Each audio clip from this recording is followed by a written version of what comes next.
jawabannya pagi, pagi, pagi. Luar biasa. Bisa? Bisa, Pak. Bapak ulangi. Selamat pagi. Pagi, pagi, pagi.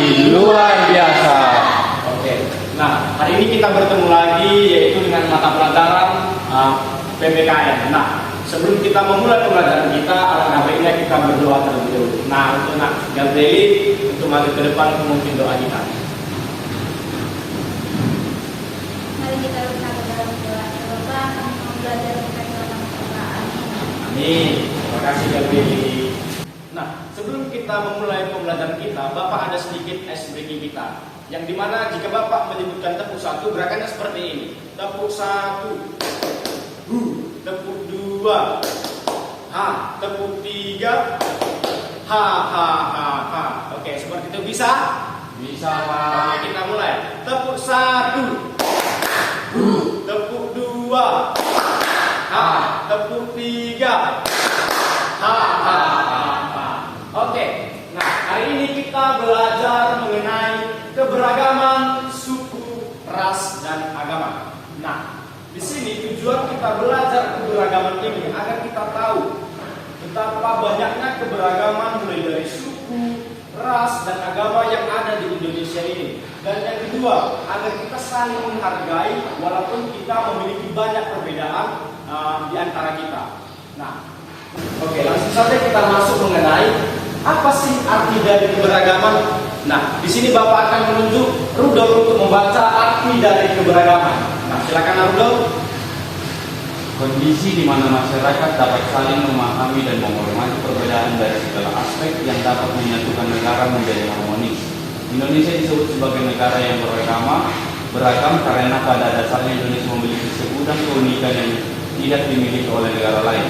Keberagaman yang dimiliki Indonesia dapat kita lihat dari segi suku, tradisi, adat istiadat, bahasa, ras, dan agama. Nah, terima kasih ya Rudolf. Nah, dari pengertian di atas bahwasanya Indonesia kita ataupun negara kita ini adalah negara yang paling unik. Kenapa? Nah, di slide ini kan dapat dikatakan bahwasanya negara Indonesia dilihat dari segi suku, tradisi, adat, bahasa, ras, dan agama. Nah, hanya di negara Indonesia lah yang terdapat keberagaman ini. Di negara orang lain ataupun di negara luar sana belum tentu memiliki keberagaman yang banyak seperti ini. Maka dari itu kita harus bangga terhadap negara kita karena memiliki keberagaman mulai dari suku, tradisi, adat istiadat, bahasa, ras, dan agama. Nah, lantas bagaimana sikap kita terhadap keberagaman yang ada di Indonesia ini? Nah, kita harus melihat bahwasanya kita harus saling memahami dan menghormati perbedaan di antara kita. Nah, contohnya di dalam kelas ini kita terdapat 34 orang. Nah, pastinya kita memiliki suku, adat istiadat, bahasa, dan lain-lain sebagainya. Otomatis kita berbeda. Nah, jangan membuat perbedaan itu menjadi permusuhan. Tetapi kita harus membuat atau menyatukan suku ini dengan suku itu harus saling bersatu dan saling memahami dan menghormati. Paham semuanya? Paham, Pak. Nah, selanjutnya kita masuk ke pengertian suku. Nah, suku adalah golongan sosial yang dibedakan dari golongan-golongan sosial lainnya karena mempunyai ciri-ciri yang paling mendasar dan umum yang berkaitan dengan asal-usul, tempat asal, serta kebudayaannya. Nah, di sini Bapak ingin bertanya, Gabriel berasal dari suku mana? Rudolf dari mana?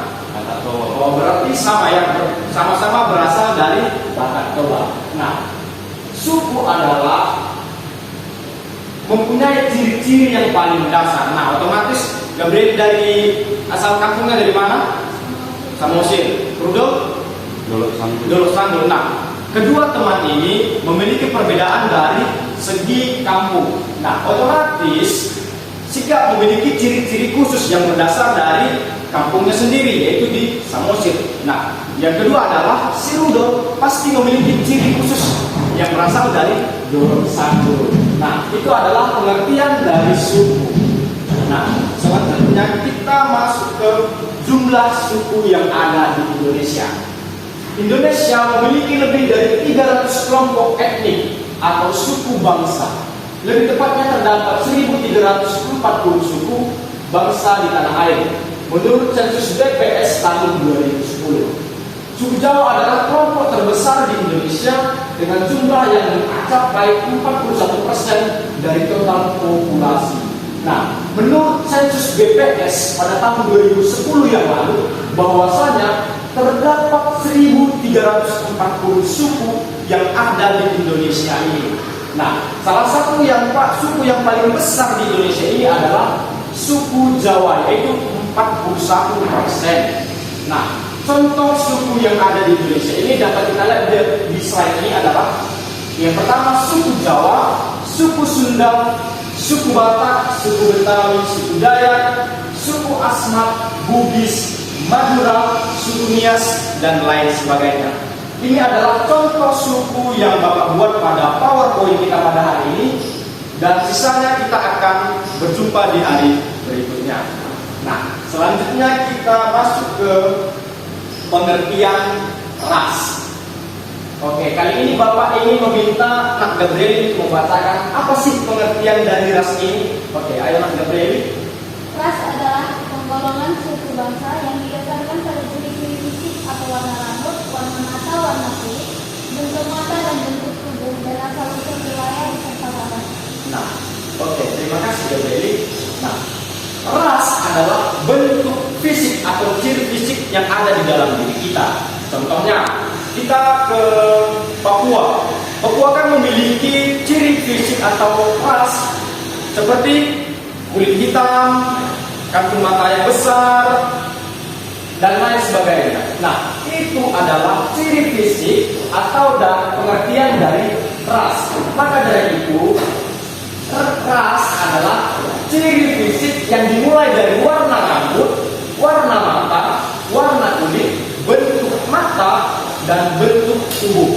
Nah, jadi ras ini adalah ciri-ciri fisik yang ada di dalam diri kita. Contohnya, Bapak adalah suku Pak Dewi. Nah, bagaimana sih ciri fisik dari Pak Dewi itu? Yaitu seperti ini, kulit hitam ataupun sawo matang, coklat ataupun lain sebagainya. Nah, jadi dapat kita pahami adalah pengertian dari ras ini adalah penggolongan suku bangsa yang pada dasarnya adalah ciri-ciri fisik yang ada pada diri manusia. Selanjutnya kita akan membahas tentang pengertian agama. Nah, di sini Bapak ingin bertanya, menurut Nak Gabriel apa sih itu agama?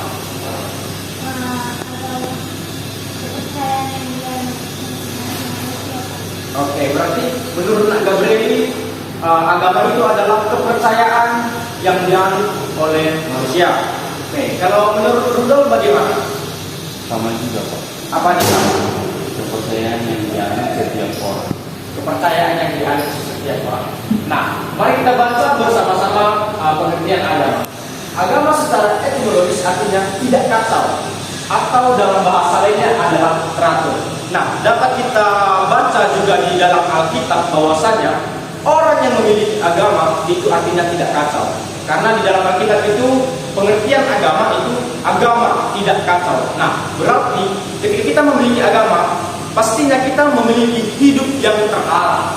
Nah, selanjutnya adalah agama adalah sebuah hubungan antara manusia atau seseorang dengan Tuhan atau Sang Pencipta yang bertujuan untuk hidup yang terarah, ketenangan hidup, memiliki keyakinan terhadap Tuhan, menghindari perilaku buruk, menambah ilmu dan memahami orang lain. Nah, ketika kita memiliki agama, pastinya kita selalu berpengharapan kepada Tuhan atau Sang Pencipta. Nah, yang dimana kita selalu berharap agar kehidupan kita selalu tentram, sejahtera, dan memiliki rezeki-rezeki yang luar biasa yang diberikan oleh Tuhan. Nah, ketika kita selalu berpengharapan kepada Tuhan, kita pastinya selalu berharap agar kita memiliki perilaku yang baik, selalu dapat memahami orang lain, tidak egois dan lain sebagainya. Dan begitu juga kita selalu berpengharapan agar kita mampu berpendidikan yang tinggi agar kita dapat bersosialisasi ataupun memberikan ilmu yang apa yang kita dapat ke orang lain. Nah, jadi anak-anak, ketika kita sudah memiliki agama yang sudah kita anut, kita harus rajin beribadah, berdoa, dan lain sebagainya. Nah, jadi sekian pembelajaran kita pada pagi hari ini. Nah, di sini Bapak akan menunjuk Nak Rudo membuat refleksi terhadap pembelajaran kita pada pagi hari. Nah, Nak Rudo silakan maju ke depan. Apa sih yang kamu dapat pada pembelajaran kita pada pagi hari ini? Oke, yang saya dapatkan pada pembelajaran atau pertemuan kali ini yaitu bahwasanya Indonesia itu memiliki banyak keberagaman suku dan budaya, sehingga kita harus menghargai keberagaman tersebut dan harus saling toleransi dan saling menyayangi teman-teman kita. Saja, Pak. Oke. Nah, kesimpulan pada pagi hari ini bahwasanya Indonesia memiliki keberagaman suku, ras, budaya yang sangat luar biasa. Negara kita adalah negara yang paling unik daripada negara yang lainnya. Dan yang kedua adalah kita harus saling menghargai dan menghormati setiap perbedaan di antara kita. Nah, jadi sebelum kita pulang, kita akan berdoa. Nah, di sini Bapak akan membawakan doa kita. Nah, kita bersatu di dalam doa. Terima kasih Tuhan atas pembelajaran kami pada hari ini. Sekarang Tuhan kami mau pulang, kiranya Tuhan memberkati kami di dalam perjalanan sehingga kami dapat selamat dan bertemu dengan keluarga kami. Di dalam nama Yesus kami berdoa dan mengucap syukur. Haleluya, amin. Oke. Sampai jumpa di hari berikutnya ya anak-anak.